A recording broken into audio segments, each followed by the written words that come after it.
Anyone who has watched a Steve Jobs keynote will tell you he is one of the most extraordinary speakers in corporate America. Who does the best job of that in the world? While most presenters simply convey information, Jobs inspires.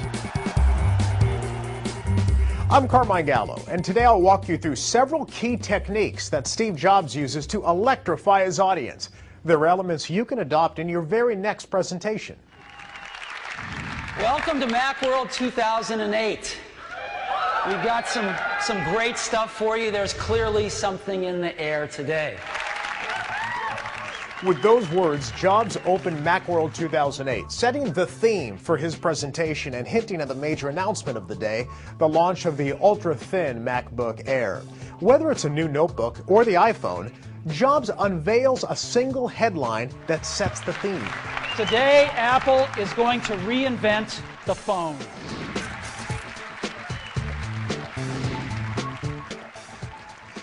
Once you identify a theme, make sure it's clear and consistent throughout the presentation. Think of a staff meeting as a presentation. So let's say you're a sales manager introducing a new software tool to help your team generate, track, and share sales leads. You might kick off your meeting this way. Good morning. Thanks for coming. I know you'll be really excited about this. Today we make it easier for you to make your quota. That's the headline. Easier to make quota. It's memorable, and it sets the direction for the rest of your meeting. It gives your audience a reason to listen. So I've got 4 things I'd like to talk about with you today. So let's get started. Steve Jobs always provides an outline for his presentation and then verbally opens and closes each section with a clear transition in between. Here's an example. So that's Time Capsule, a perfect companion to Leopard, and that's the first thing I wanted to share with you this morning.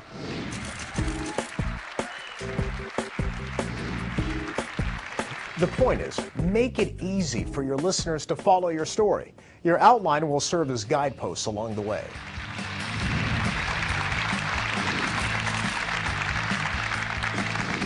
You'll also notice that during his presentations, Jobs uses words like extraordinary, amazing, and cool.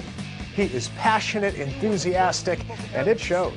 Incredible, unbelievable, amazing, awesome, extraordinary year for Apple. You know, your audience wants to be wowed, not put to sleep. Too many people fall into this presentation mode. It's stiff, it's formal, it lacks pizzazz. We, your listeners, are giving you permission to have fun and to be excited about your company, your product, or your service. If you're not passionate about it, we're not going to be.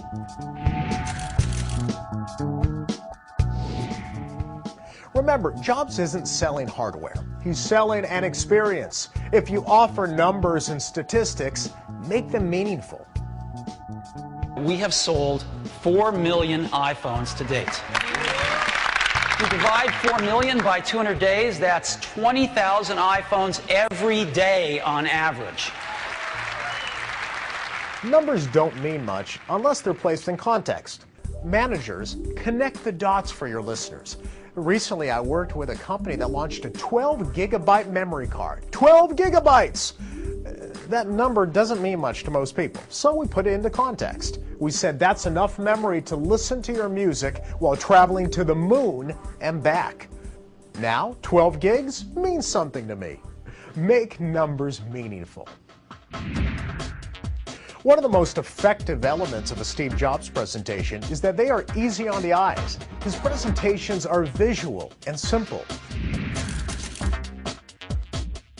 While most speakers fill their slides with mind-numbing data and text and charts, Jobs does just the opposite. He uses very little text and usually 1, maybe 2 images per slide. You see, you want to paint a picture for your audience without overwhelming them.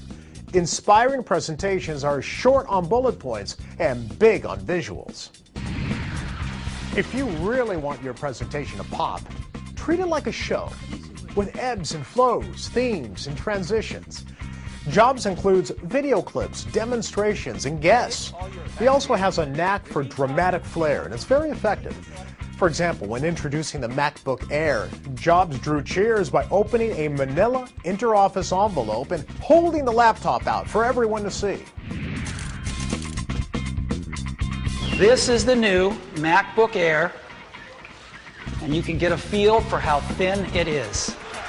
What is the one memorable moment of your presentation?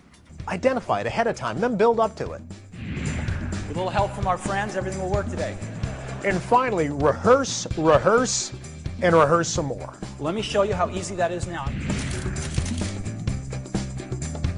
Steve Jobs makes it look easy because he spends hours rehearsing.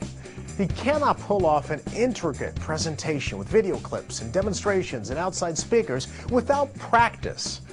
The result, a presentation that is perfectly synchronized and looks, yes, effortless. Now, the average business person does not have the resources to create a Steve Jobs extravaganza, but you do have time to rehearse. The greatest presenters do it, and so should you. Oh, and one more thing. At the end of most presentations, Jobs adds to the drama by saying, "And one more thing." One last thing. He then adds a new product or a feature, sometimes just introduces a band. This not only heightens the excitement, it also leaves your audience feeling they've been given an added bonus. The point is, Steve Jobs approaches each presentation as an event, a production with a strong opening, product demonstrations in the middle, and a strong conclusion. And yes, even an encore, that one more thing. I wish you a dazzling presentation. For more information, go to bnet.com.